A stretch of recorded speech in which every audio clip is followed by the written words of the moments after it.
Yo, what's going on everyone? Welcome back to the channel, and where do I even start with that pish today? First of all, I want to thank the people that are coming in here to watch this, because I know it's not going to be easy to sit here and listen about how pish we were today. You really know what this video is going to be about, but I appreciate you watching anyway. We'll start it off by saying that was literally the bottom of the table team. Like, look at where they were in that table.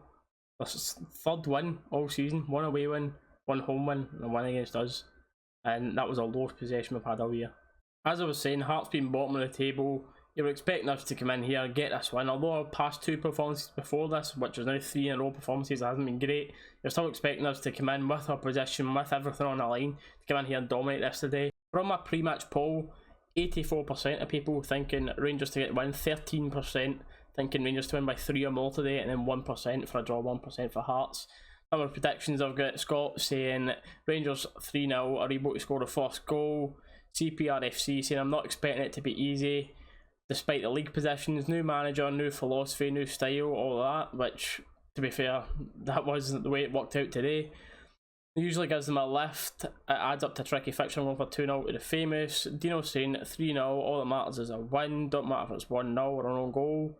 And the last one, Stephen saying 2-0 to Rangers to 4 in a row goal scorers. Tough game, but we'll get the job done. And you cannot blame them predictions at all.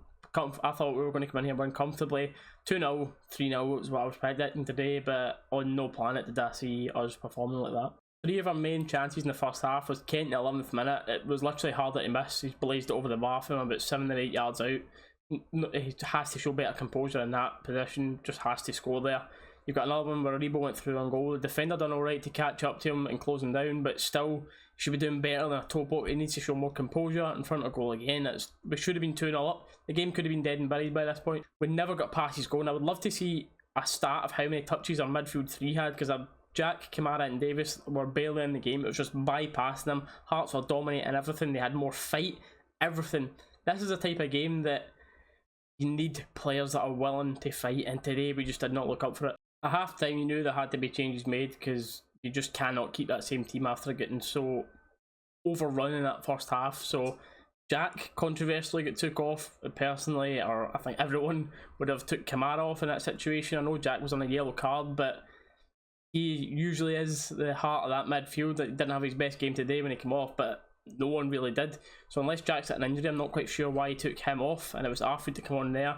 And Flanagan took off at right back, who was just getting run ragged, and Polster came on. Gerrard obviously gave the players the hairdryer treatment at half time, because we came out firing the first couple of minutes, and we got a goal by Kent. Borna getting in those dangerous positions that he gets into down that left hand side, cuts it back, the thing that he loves doing. Aribo lays a lovely ball off to Kent, who composed this time, buries it in the corner, and everyone goes wild. And here's my reaction to that.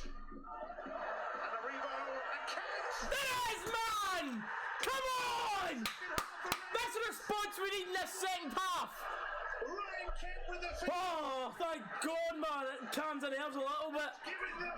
Woo! Come on! Well, it's that combination again down the left-hand side. Similar to that old firm goal. Borna cutting back at that angle. Brilliant, man. So from this point, you're thinking, right, that's it. We'll settle now. We'll pick up possession. We'll get our passes going together. Hopefully, go on and get 2 and 3 goals, but no, it just didn't happen today. That wasn't enough of a wake-up call for us to get into, but I don't even think, I was going to say get into like 3rd gear, but get into 2nd gear, because I don't even think we got out of 1st today.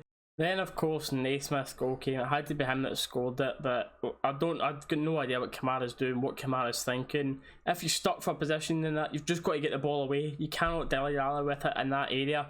And a lot of people are trying to blame Connor for the ball coming in and him falling over, but he slipped. I get it if he went to ground unnecessarily, but I don't think you can really blame him. For me, the fault there goes 100% onto Kamara, and then it was a good finish by him, but we should never have allowed them to get that chance for them to get the equaliser anyway. Matt Polster, like I was saying at the start of the video, was continuing his good attack display at right back. I was really surprised by him today. I thought he was pretty good. I'd be very surprised if he didn't start now until Tav came back in, because before the game I was campaigning for Patterson to start, but since Gerrard seems to be always wanting this experience and older players, then surely he's got to put Polster in, because he was head and heels better than Flanagan today. I've got no idea why he wouldn't play him from now on, but Another good move by posted on the right hand side, cut it back to Aribo, Bent went to the far post, and I thought that was in. There was a split moment, and unfortunately that one went wide. Goldson had one where he was on the line in the right place, right time. I think it was just going wide, but again, just allowing them too many chances, and good on Connor for being in the right place at the right time to clear it. But then literally like a minute after that, a chance came. Defoe and Ojo kind of got in each other's way. Ojo went to have a strike, got blocked, fell to Defoe. If there's anyone in their team who wanted to fall to, it's Defoe, and he skies it over the bar. It was just not Defoe's day today at all. So then you've got the end of the game where you're expecting us to be having all the possession, dominating, trying to find that last goal, but it was still 50-50, end to end, no control in the game, which I'm sure Gerrard's going to go absolutely crazy over. But the Hearts got a chance, got a bit of luck. You can't really say they didn't deserve it with today's performance. Got the luck with the deflection, went in, and that is the killer blow. But from that point again, it was absolutely disgusting, the reaction by the majority of our players. Everyone looked down, the heads were down, the shoulders were down. Because at the end of the season we could come to getting 1 point between first and second, and everyone's shoulders were down, not wanting to fight back to get the point. And it was seriously as bad as we took the kickoff wrong. Like genuinely, we took the kickoff wrong. Aribo double touched it, him and Kent went and talking to each other, and got a free kick given against us from kickoff. I've just listened to Gerrard's reaction there, and he's got a bit of honesty in the game, saying he hasn't recognised his team, because they're going on about this 100 games now, and he's saying that's the first time his team, well, the worst have played in 100 games, and can you really argue with him? That part was fair enough. He was saying no fight, no passion, there's no real positivity at all to take out of that game. In my opinion, the only positivity to take out of that game was posters showing he's actually a bit of a player, and he's been underestimated so far. Of course, it's only one performance, but from that performance alone. And then at the end of it, he was saying that he'll leave the players until tomorrow to speak to them. And in my opinion, they should, of course, it will probably happen, but you'd imagine them to get absolutely slaughtered after that game.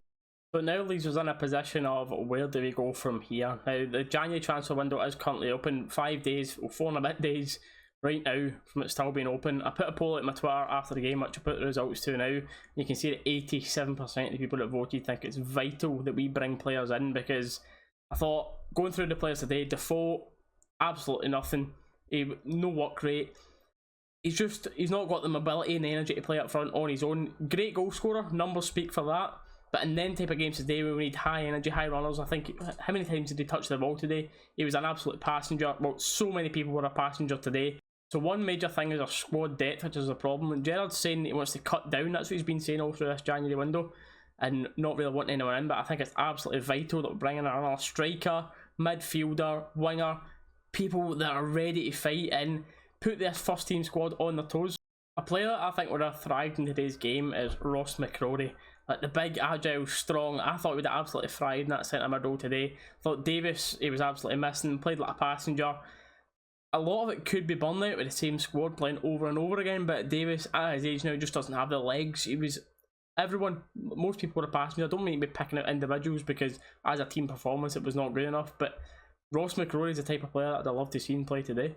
I'm going to go over quickly some of the responses I got on Twitter to recaps for the game. I've got Ewan here saying, shocking to say the least, man. Flashbacks of last season, one loss after a winter break and it all went downhill after there. Absolutely useless without Tav and Morelos. You've got Alan Chalmers here saying, right back a striker needed rapid, another midfielder just in case there's injuries, which is another point. Like with Tav out here, with Morelos out, one injury and the squad depth starts to look not so good at all. You've got Dino here saying, we definitely did a lot of attacking addition. It was clear today to see how easy it was to slice them open, which is true. We did get into a lot of attacking positions today. He's also pointed out that we've got Braga coming up soon, and Braga have picked up form, and they were a team that at first you were thinking, oh, that's alright, they're 10th in the league because Porto were first and maybe beat Porto, but Braga have started to pick up a lot of form, so we'll need to get our act together if we want to stay in the Europa League as well, but that's a video for a different day. You've got Sean Connolly saying the bench is not strong enough, plain and simple. Totally agree, mate. You've got Josh here saying Defoe isn't the answer, needs someone more mobile. We did touch on that today, and unless he's got the service, he is just a passenger in the game. And then, well, last one here is we stick with what we have, we hand in the league. It's as simple as that. So that's pretty much going to wrap up the review for today, guys. I'd like to know all your guys' thoughts, so put them down in the comments below and I'll read through all of them and give some responses to you guys. But See if you can pick out what you think went wrong today. Was it just the work rate? Was it the attitude? Was it individual performances? Like, who knows? And what positions would you like to see us bring players in the January transfer window if you think we need them, of course. We do still have our game in hand on Celtic, which would put us within 2 points of them, so we've put that back into their hands and we're playing the chasing game again, which is so disappointing. After the Old Firm performance where we played them off the park, to then put performances on like this game after game, it's not the same team. It's unrecognisable, which it leads you to think it's a mentality thing rather than the actual players' performances. But that's going to be all for today's video, guys. Thank you for watching this one. I know it's not going to be the easiest one to watch, but leave a like in the video. It helps the channel massively. Subscribe if you haven't already.